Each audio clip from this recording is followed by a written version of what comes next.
Hello, welcome back. So last time I did a server-side events refactor. We already implemented outbox pattern, and now with the inbox pattern added as well, I think from the last video, we can check how everything works. And I've had some issues. I already pre-recorded this. I had some issues, and I'll probably show it to you in the video. Okay, so let's actually see what's going on here. First thing that we're gonna do is we're just gonna curl an endpoint, and we're gonna start a job. And in this job, we're going to see that the try acquire or the idempotency check has failed. The reason why it failed was because we were setting the GUID generation at like the database level, which was no bueno. And basically I had to, generate a GUID value in the record itself. As you can see, our job was also stuck in pending, so we would have to fix that as well, obviously. So what we actually did here is we created an abstract class, QBound entity. Then we extended with the IHAS timestamps, and which basically holds these two properties, right? Our ID property from queuable entity is set to GUID.newGUID, which will pre-generate the GUID for this entity. And the stuff that we extend is actually, let's see, import job model and import job item, right? Queuable entity, and then import job. You can check it here, right?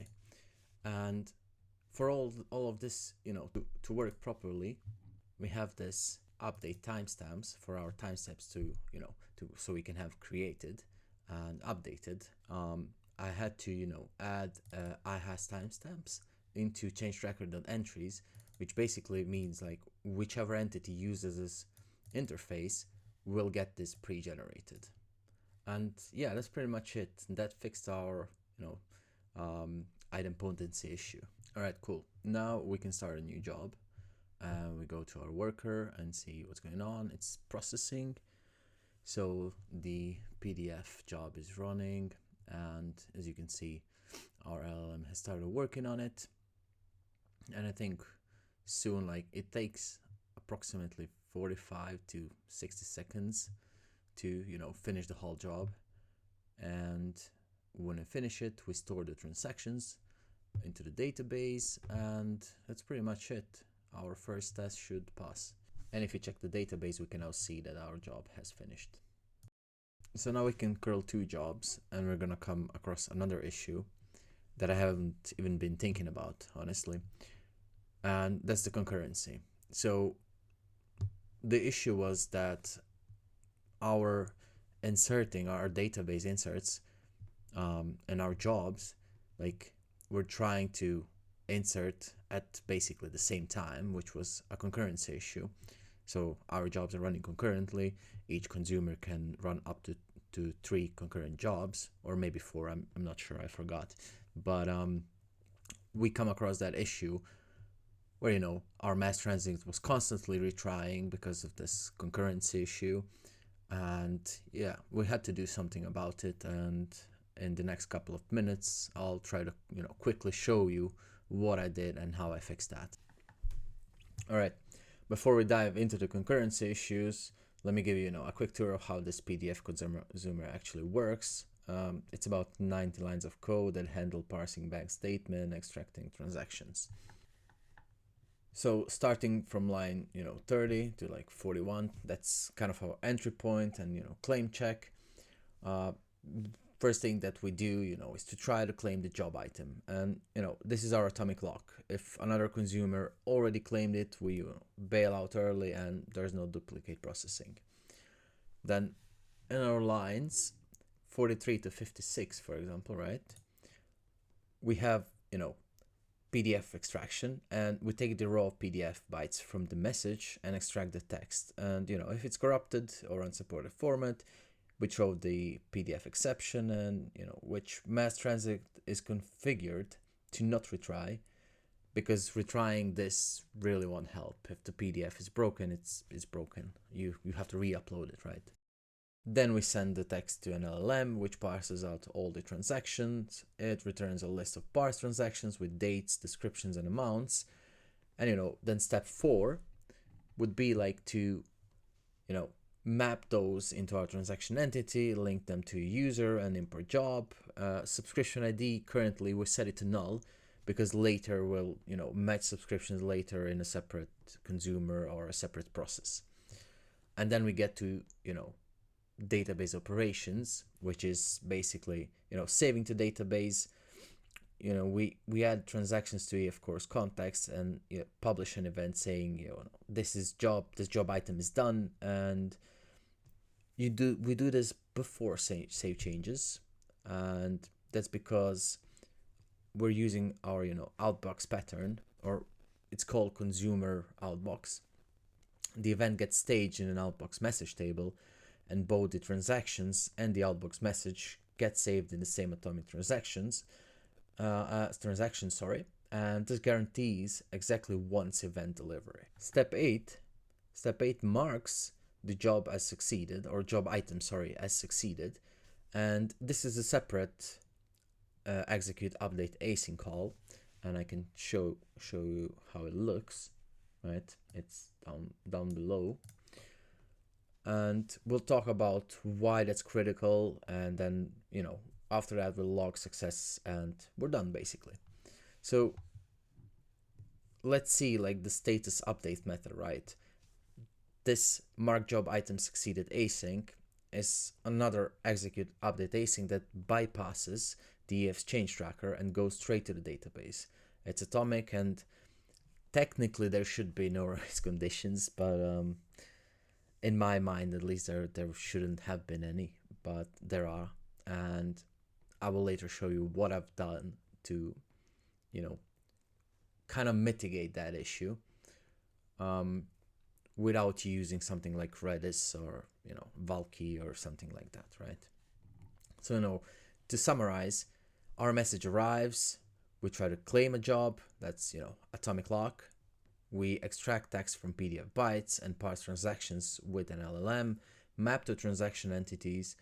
We then add range async, we add them, publish the job, stage them to outbox, then save changes, that's transactions plus outbox, and then we atomically update the status. And that's basically the full flow. All right, so here's the problem with using EF course change tracker for status updates, and let's start with what happens without execute update async, without change tracker.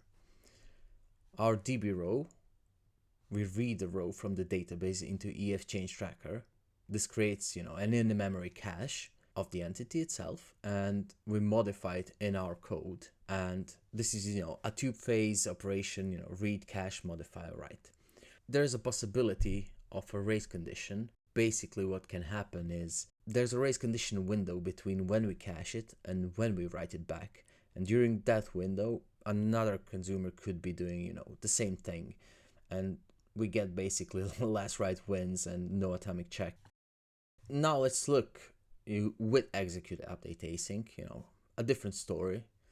Our code calls this execute update async, which generates one atomic SQL command, as you can see it here, and it executes immediately on the database. So no change tracker is involved, there's no cache layer, and obviously then there's no race conditions. This is a single phase operation. It's direct atomic update at the database level, and Postgres row locking handles concurrency for us. So when you see this code here, that execute update async inside that method is basically bypassing EF's cache and going straight to the database with an atomic update. And that's why we don't get duplicate inserts, and even if two consumers somehow race, the database ensures only one atomic write happens at a time. Alrighty, so the next thing that we have to do is basically I created a second PDF that is queued, that is incorrect, and we are going to create an import job now. with 2 import job items, our import job is going to go through, you know, the normal processing phase. It's going to try to process the PDF, and we're basically throwing when the file is corrupt, right? And we should see in the database when everything finishes that, you know, this file was corrupt, and it will say that status is basically partially completed for the import job, which means that something has failed, one of the jobs has failed. And if we check import job items, we will see what kind of, like, what exactly happened and which job item failed, right? And yeah, that's pretty much it. Everything works on that part. Like, this is a simulated, you know, simulated fail, and it should be fine. Okay, so what I suggest we do now for the last part is we check the RabbitMQ UI, and here we can check if we turn off our consumer instance, like what's going to happen if everything is set up properly when we turn it off and turn it on again. Since we're using like the outbox pattern and everything, in my mind at least, should be working, we should see the import job finish and like everything with status is updated properly, items, import job items finished as well.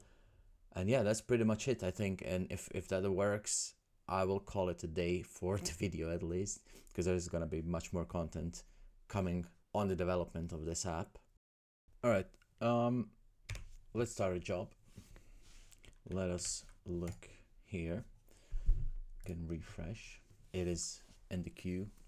We can as well check our Docker worker. So stuff is happening, right? And let us stop it.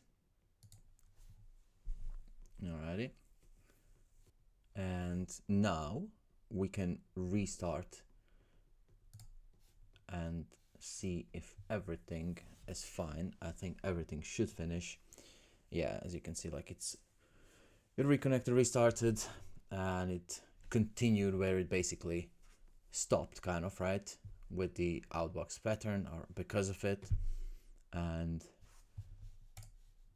everything's still fine here. If we look here, we can keep checking our Docker. So it's doing or finishing the job import items. All right, chunk 404 OpenAI call completed. Alrighty, very cool. Running some status updates. It takes a bit of time, obviously, because it's a background job, but it should be fine. Oh, did I miss it? Oh, I did miss it. Oh, my bad. All right. So as you can see, the inserts transactions have been inserted into our database. Everything has finished. I should have noticed when our status stuff ran that basically status updates that everything finished correctly. And as we can see in here, there are no queues anymore here. Everything was acknowledged, processed. And that's basically it, right? We turn it off.